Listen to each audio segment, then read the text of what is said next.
तुला शिकवीन चांगलाच धडा या मालिकेच्या आजच्या भागात आपण पाहणार आहोत.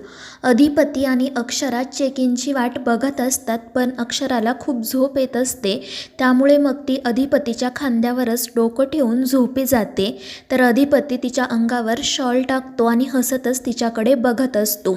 तर दुसरीकडे ओंकार फॅक्टरीमधील काम बघत असतो आणि तितक्यात चारुहास सर त्या ठिकाणी येतात. त्यांना बघून ओंकारला खूप आनंद होतो. तर चारुहास सर त्याला सांगत असतात की अधिपती नाही म्हणून मी म्हटलं की इथे तुझ्या मदतीसाठी यावं. आता मी रोज फॅक्टरीमध्ये येत जाईल, कामाचा आढावा घेईल. आणि ते ऐकून ओंकारला देखील खूप आनंद होतो आणि मग चारुहास सर त्याला सांगतात की आपल्या फॅक्टरीमधील प्रत्येक डिपार्टमेंटच्या हेडला मला भेटायचं आहे, तू एक मीटिंग अरेंज कर. आणि त्यावर ओंकारही हो म्हणतो. तर दुसरीकडे अधिपती आणि अक्षरा त्यांच्या रूममध्ये जातात आणि त्या रूममधील सजावट बघून ते दोघेही खूप खुश होतात. अधिपती तर हसतच म्हणत असतो की इथे ओंकार आणि शिवानी वहिनी आले होते वाटतं सजावट करायला. आणि ते ऐकून अक्षराला देखील हसू येतं आणि मग ती अधिपतीला सांगते की ही सगळी आयडिया आपल्या बाबांचीच असेल. मात्र त्यांचं नाव घेतल्यावर अधिपतीचा चेहराच पडतो. त्यामुळे मग अक्षरा जास्त काही बोलत नाही. ती अधिपतीला सांगते की तुम्ही फ्रेश होऊन घ्या, तोपर्यंत मी बॅग ठेवते. मात्र तितक्यात त्या दोघांचं डोकं एकमेकांना धडकतं आणि त्यामुळे दोघेही हसू लागतात. त्यानंतर मग अधिपती अक्षराला सांगतो की मास्तरीनबाई तुम्ही फ्रेश व्हा, तोपर्यंत मी बाकीचं सगळं आवरतो.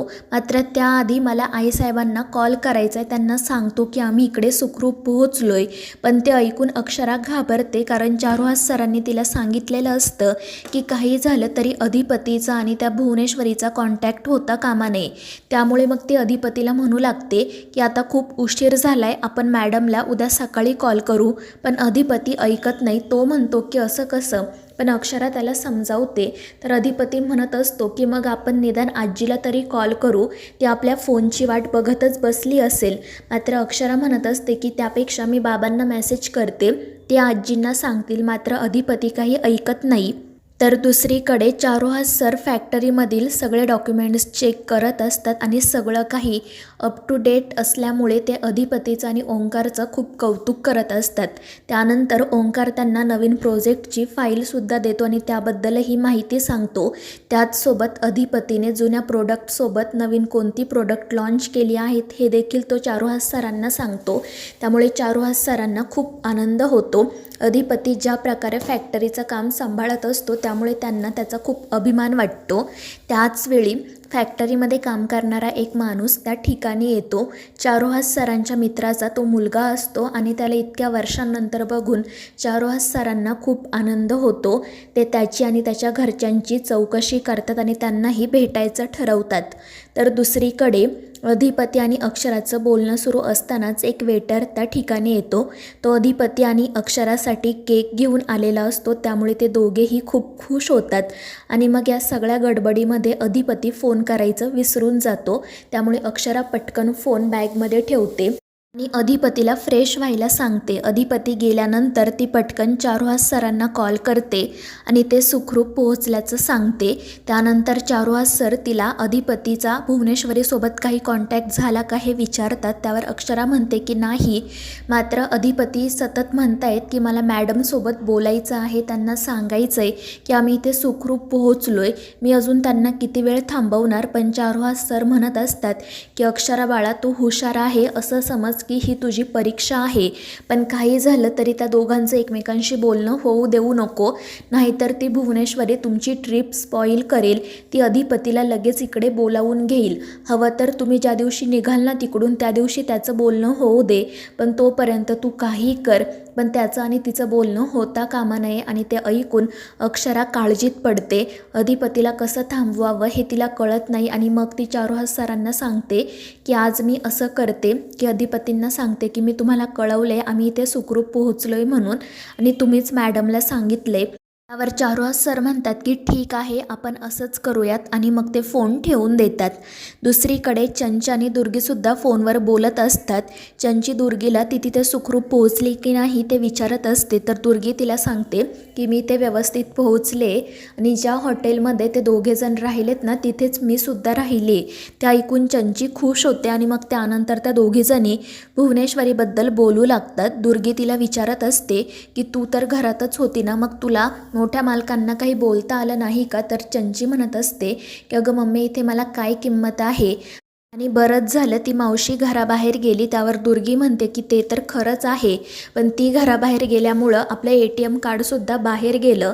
आता आपल्याकडे पैसे राहिले नाही, आपण जपून पैसे वापरायला हवे, काहीतरी करायला हवं. आणि त्यावर चंचीसुद्धा हो म्हणते आणि दुर्गीला सांगते की तू लवकरात लवकर त्या मास्तरनीचं काहीतरी कर. आणि त्यावर दुर्गी म्हणते की तू काळजी करूच नको, आता बघ मी काय करते ते. तर दुसरीकडे अधिपती फ्रेश होऊन आलेला असतो आणि तो अक्षराची वाट बघत असतो. त्यानंतर अक्षरासुद्धा त्या ठिकाणी येते. शिवानीने घेतलेला छान ड्रेस तिने घातलेला असतो आणि अक्षराला अशा ड्रेसमध्ये बघून अधिपती तर तिच्याकडे एकटक बघतच राहतो. तर अक्षरा म्हणत असते की हे अजिबात चांगलं दिसत नाही आहे ना, मला वाटलंच होतं, थांबा मी पटकन चेंज करते. पण अधिपती तिला थांबवताना म्हणतो की मास्तरीनबाई, तुम्ही खरंच खूप छान दिसताय. खरं तर मला तुम्हाला अशी बघायची सवय नाही आहे आणि तुम्हालासुद्धा असे कपडे घालायची सवय नाही आहे, पण तुम्ही खरंच खूप सुंदर दिसताय आणि त्यामुळे अक्षराला देखील खूप आनंद होतो. त्यानंतर मग अधिपती स्वतःच्या हाताने तिला केक भरवतो.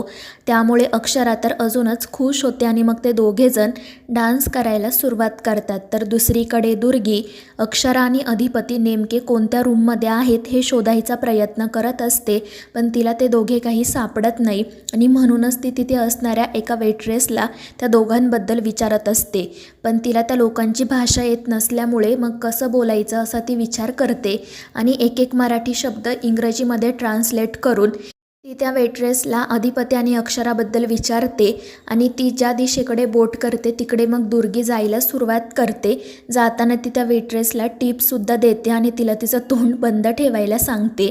तर दुसरीकडे अधिपती आणि अक्षरा एकमेकांशी छान गप्पा मारत असतात. अधिपती म्हणत असतो की मास्तरीनबाई, वेळ किती पटकन निघून जाते ना, कुठे ते 10 दिवस आणि कुठे आत्ताचे हे 4 दिवस. त्यावेळेस आपण फक्त काम केलं आणि आता फक्त आपण आराम करायचा, एकमेकांना वेळ द्यायचा. आणि त्यावर अक्षरा म्हणते की अगदी खरं आहे अधिपती, या थोड्याशा दिवसांमध्ये मला अनेक आयुष्याचे रंग दिसले. तर अधिपती म्हणत असतो की मास्तरीनबाई, अजून तर तुम्हाला खूप रंग बघायचे आहेत. खरं तर आमच्या आयुष्यात सप्तरंग आधीच आलेत, तुम्ही आल्या तेव्हाच. आणि ते ऐकून अक्षरा लाजून खाली मान घालते आणि मग ते दोघेजण पुन्हा डान्स करायला सुरुवात करतात. पण तितक्यात एक वेटर त्या ठिकाणी येतो आणि अधिपती आणि अक्षरासाठी अजून काही गोड पदार्थ आणलेले असतात. त्यामुळे अधिपती तर खुशच होतो. मात्र त्याच वेळी दुर्गीसुद्धा त्या ठिकाणी येते आणि ती लपूनच अधिपती आणि अक्षराला बघत असते आणि त्या दोघांना एकमेकांच्या जवळ बघून ती खूप चिडते. तर मित्रांनो, या मालिकेच्या पुढील भागांच्या अपडेट्ससाठी आपल्या चॅनेलला सबस्क्राईब करा.